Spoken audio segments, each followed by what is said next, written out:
अगर मैं आपसे अभी एक सवाल पूछूं, भारत का सबसे ताकतवर इंसान कौन है? राष्ट्रपति या फिर प्रधानमंत्री?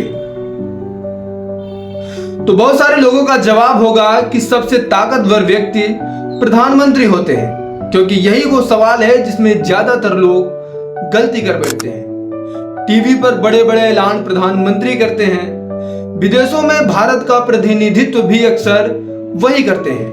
इसीलिए ज्यादातर लोगों को लगता है कि प्रधानमंत्री ही सबसे ताकतवर है। लेकिन क्या आप जानते हैं, भारत का सबसे बड़ा संवैधानिक पद प्रधानमंत्री का नहीं, एक राष्ट्रपति का होता है। अब आपके मन में सवाल आया होगा, अगर राष्ट्रपति सबसे बड़े हैं तो फिर सरकार प्रधानमंत्री क्यों चलाते हैं? आखिर दोनों में फर्क क्या है? चलिए इसे किसी किताब की भाषा में नहीं, मैं आपको बिल्कुल एक आसान कहानी की तरह समझाता हूं। नमस्कार, मैं धनंजय और स्वागत है हमारे एक चैनल पर। मान लीजिए एक बहुत बड़ी कंपनी है और उस कंपनी का एक मालिक भी है और एक सीईओ भी है। मालिक कंपनी का सबसे बड़ा अधिकारी होता है, लेकिन रोज का काम कौन करता है? सीईओ। नई योजनाएं कौन बनाता है? सीईओ। कर्मचारियों को निर्देश कौन देता है? अब अगर कोई बाहर से उसे कंपनी को देखे तो उसे लगेगा कि सबसे ताकतवर सीईओ ही होता है। लेकिन इसका मतलब यह नहीं कि मालिक की कोई अहमियत नहीं है। भारत में राष्ट्रपति और प्रधानमंत्री का रिश्ता भी कुछ ऐसा ही है। राष्ट्रपति देश के संवैधानिक प्रमुख होते हैं। वे भारत के प्रथम नागरिक हैं, तीनों सेनाओं के सर्वोच्च कमांडर भी हैं। लोकसभा और राज्यसभा के पास होने वाले किसी भी विधेयक को कानून बनाने के लिए राष्ट्रपति की मंजूरी चाहिए होता है। प्रधान की नियुक्ति भी राष्ट्रपति ही करते हैं। अब यहां तक सुनकर शायद आपको लगे तो फिर राष्ट्रपति ही सबसे शक्तिशाली है, लेकिन यही कहानी पलट जाती है।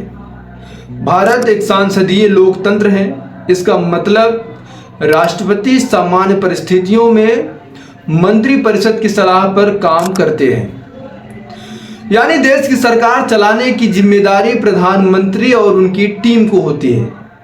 देश का बजट, नई योजनाएं, विदेश नीति, आर्थिक फैसले, कैबिनेट की बैठक, ये सब प्रधानमंत्री और मंत्रिपरिषद तय करते हैं। अब सबसे बड़ा सवाल, क्या राष्ट्रपति चाहे तो प्रधानमंत्री को एक दिन में हटा सकते हैं? जवाब है नहीं।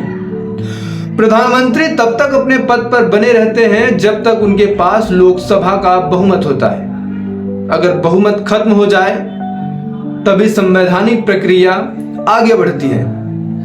यानी राष्ट्रपति अपनी इच्छा से किसी प्रधानमंत्री को नहीं हटा सकते। तो आखिर सबसे ताकतवर कौन? अगर बात करें पद की, तो राष्ट्रपति भारत के सर्वोच्च संवैधानिक पद पर हैं। लेकिन अगर बात करें चलाने और फैसला लेने की, तो प्रधानमंत्री सबसे महत्वपूर्ण भूमिका निभाते हैं। यानी राष्ट्रपति और प्रधानमंत्री की तुलना करना पूरी तरह सही नहीं है, क्योंकि दोनों की जिम्मेदारियां अलग अलग हैं। एक संविधान का गरिमा और व्यवस्था का प्रतीक है, तो दूसरा उस व्यवस्था के भीतर रहकर सरकार चलाना। और यही तुलना भारत के लोकतंत्र को दुनिया के सबसे मजबूत लोकतंत्र में से एक बनाता है। अब अगर अगली बार कोई आपसे पूछे भारत में सबसे ताकतवर कौन है, तो सिर्फ राष्ट्रपति या प्रधानमंत्री बोलना गलत है। भारत में सबसे बड़ी ताकत किसी व्यक्ति की नहीं, बल्कि संविधान की होती है। नमस्कार साथियों, मैं हूं धनंजय। मिलते हैं नेक्स्ट वीडियो में, तब तक के लिए जय हिंद।